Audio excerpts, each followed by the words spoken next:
Hello everyone. Today we're reading another fic, this time on AO3, Archive of Our Own. This one is by Acidic Citrine. Now I want to make a bit of a disclaimer here. Despite the names being exactly the same, this person is not me. I reached out to them actually because it turns out we had the same name. I am me, of course, on YouTube being Acidic Citrine, and them on AO3 being Acidic Citrine. So I thought it'd be kind of funny if I did a voiceover of one of their fics because we have the same name. The fic today is titled Midoriya Darkness Dementia Izuku. Now I've been told here to mention that there's a note, and it says, includes one Homestuck reference. Try to spot it. Now, I'm not exactly sure what Homestuck is, but if you are a Homestuck fan, then I guess there's a treat in here for you. Alright, let's read this. Katsuki Bakugo has a problem. If he says to most anyone, they would either agree with you or agree with you quietly in hopes that he doesn't overhear the brief discussion of his issues. However, in this specific instance, the issue isn't one anyone would be referring to when responding to the sentence, Katsuki Bakugo has a problem, for this one is a new one. His problem is Midoriya Izuku. Specifically, what Midoriya Izuku is doing as of this moment. What is it he's doing? Katsuki doesn't know, and that's his problem. For the last 2 hours, 31 minutes, and 15 seconds, that damn Deku has been listening to heavy metal music loudly enough that he can hear it through the door of both his and Deku's dorm rooms. Katsuki didn't even know Deku listened to heavy metal, nor that he played it so obnoxiously loudly. He was supposed to be asleep hours ago. Deku was also supposed to be asleep hours ago. Both of them might have been asleep by now if Katsuki wasn't so big a coward that he can't so much as walk into Deku's room and tell him to shut the speaker off or he blasts it to bits. Or something to that extent at least. Taking a deep sigh, Katsuki slinks out from under the covers of his bed, opens his door, and knocks on Deku's. See, that wasn't too difficult, was it? After a brief moment, the music cuts off and Deku's voice can be heard coming from the inside. Back the shit off, you fucking crap! What? Katsuki's only been stunned into silence a very select number of times in his life. Deku has been the cause of at least one of those before, but never in the way he's been stunned him now. Questions flood through Katsuki's mind. Why did Deku sound like he put his throat through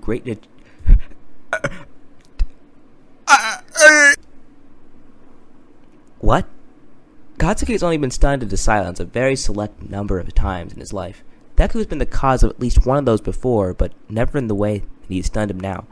Questions flood through Katsuki's mind. Why did Deku sound like he put his throat through a cheese grater? Why did it sound like the word he said were missing a few letters? And why the hell did Deku just call me a prep? All reasonable things to think in this situation, most would agree. However, as a future hero, Katsuki can't allow things like this to sound him for long. Unless he falls in the hands of some C-grade villain. And so, Katsuki responds appropriately. Listen here, Deku! If you don't explain what the hell you just said within the next 10 seconds, I'm gonna blast your ass all the way to the Grand Canyon! And after another brief moment of silence, the door to Deku's room opens slightly, and an outstretched hand grabs Katsuki by the center of his shirt and pulls him in, slamming the door behind them. Once inside, Katsuki is ejected from the urge to slap the shit out of Deku for daring to grab him in such a way, by the gothic makeover that has overtaken everything. The posters of All Might have been replaced by posters of My Chemical Romance, Fall Out Boy, Panic at the Disco, and Evanescence. The curtains have been replaced by blackout curtains. The floorboards have been fully removed and replaced by pink and black checkered tiles. The bedsheets have been replaced by a giant, assumedly custom, blanket of Amy Lee's face on the Evanescence Fallen album cover.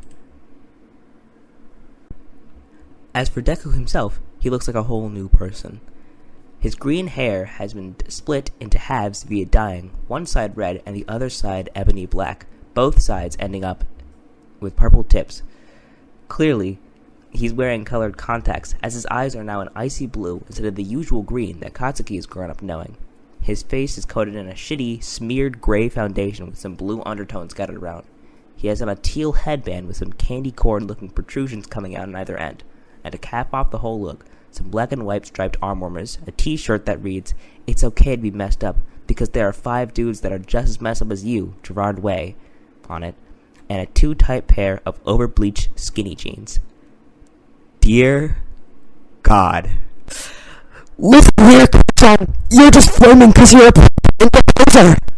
If Katsuki was tied to a chair and was told at gunpoint to decipher what Deku just said, he thinks he'd be shot within the second. What the actual fuck are you even saying, Deku? Midoriya belts out some sort of indecipherable noise of frustration and speaks. I said that you're just failing because you're a breath and a loser. Midoriya says, obviously frustrated at Katsuki's inability to understand what he's saying. Oh, that made less sense than the first thing you said! Whatever. What do you want, Kachan? Katsuki doesn't think he's ever been more confused in his life. And when someone is confused, they do rash things in an attempt to relieve their confusion and or reduce frustration. Katsuki then proceeds to grab the nearest blunt object, a physical book that transcribes the lyrics of Helena by My Chemical Romance, and bashes Deku over the head as hard as possible. Midoriya is knocked out in an instant, and all traces of gothic influence drain away from the room, as if one had gone into a paint store and dumped every can of paint onto the ground.